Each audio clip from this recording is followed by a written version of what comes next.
નવસારી જિલ્લામાં national highway નજીક અંદાજિત 10 કરોડ રૂપિયાના ખર્ચે અદ્યતન નૂતન કમલમનું નિર્માણ કરવામાં આવશે, જેમનું ખાતમુહૂર્ત નવસારીના સાંસદ પ્રદેશ પ્રમુખ CR પાટીલના હસ્તે કરવામાં આવ્યું હતું।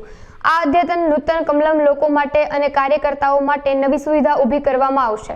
સાથે જ રાજ્ય સરકારની અને કેન્દ્ર સરકારની યોજનાની માહિતી પણ સહેલાઈથી મળી શકે તેવું આયોજન કરવામાં આવશે। આ કમલમ આગામી 1 વર્ષની અંદર તૈયાર થઈ જવાની સંભાવના પ્રદેશ પ્રમુખ અને નવસારીના સાંસદ દ્વારા વ્યક્ત કરવામાં આવી હતી।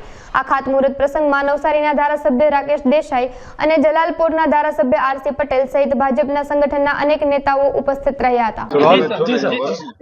नमस्कार। माननीय प्रधानमंत्री श्री नरेंद्र मोदी साहब ना नेतृत्व में मान्य गृहमंत्री श्री अमित भाई शाह साहेब जयरे राष्ट्रीय अध्यक्ष था त्यारे जेमणे देशना 700 जिल्ला में भारतीय जनता पार्टी नो कार्यालय कमलम नवेसर थी बांधवू जोईए, थोड़ी विशाल जगह में बांधवू जोईए, थोड़ું शहर थी दूर बांधवू जोईए। એ પ્રકારના સૂચનો સાથે એમણે કામ શરૂ કર્યું હતું। ગુજરાત ભારતીય જનતા પાર્ટીએ પણ માનનીય પ્રધાનમંત્રી શ્રી નરેન્દ્રભાઈ મોદી સાહેબનો અને શ્રી અમિતભાઈ શાહ સાહેબનો એમની જે કલ્પના હતી એને સાકાર કરવા માટે આખા ગુજરાતમાં લગભગ તમામ જિલ્લાઓમાં કાર્યાલય બનાવવાનું શરૂ કર્યું અને ઘણા બધા કાર્યાલયો પૂર્ણ થયા છે।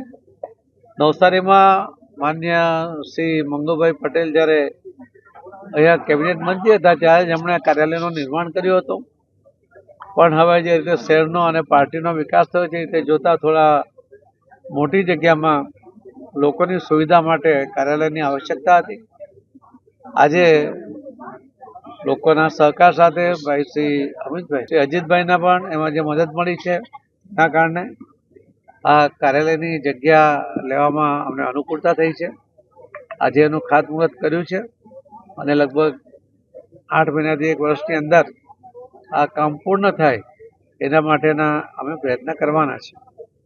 આ કમલમ એ ભારતીય જનતા પાર્ટીના કાર્યકર્તાઓ લોકોના સહકાર માટે, લોકોની અનુકૂળતા માટે માનનીય પ્રધાનમંત્રી શ્રી નરેન્દ્ર મોદી સાહેબની અને રાજ્ય સરકારના મુખ્યમંત્રી શ્રી ભૂપેન્દ્રભાઈ પટેલ એમના યોજનાઓનો લાભ લોકોને મળે એના માટે માધ્યમ તરીકે કામ કરશે। લોકોને અનુકૂળતાને કારણે એમને પણ ખૂબ લાભ એમાંથી મળશે એવો મને વિશ્વાસ છે। આજે હાઈવેની નજીક આ કાર્યાલયને કારણે આખા જિલ્લામાંથી પણ લોકોને અહીંયા આવવું અને પાર્કિંગની વ્યવસ્થા સહિત બધી અનુકૂળતા રહેશે એવો મને વિશ્વાસ છે। હું ફરીથી નવસારી જિલ્લાના સૌ કાર્યકર્તાઓને ખૂબ ખૂબ અભિનંદન આપું છું કે એમને આ કાર્યાલય એક ઉપલબ્ધ થયું છે, એની શરૂઆત આજે થઈ રહી છે અને લોકોની અનુકૂળતા માટે એમનો સદુપયોગ થાય એવી એમની પાસેથી અપેક્ષા છે। ધન્યવાદ।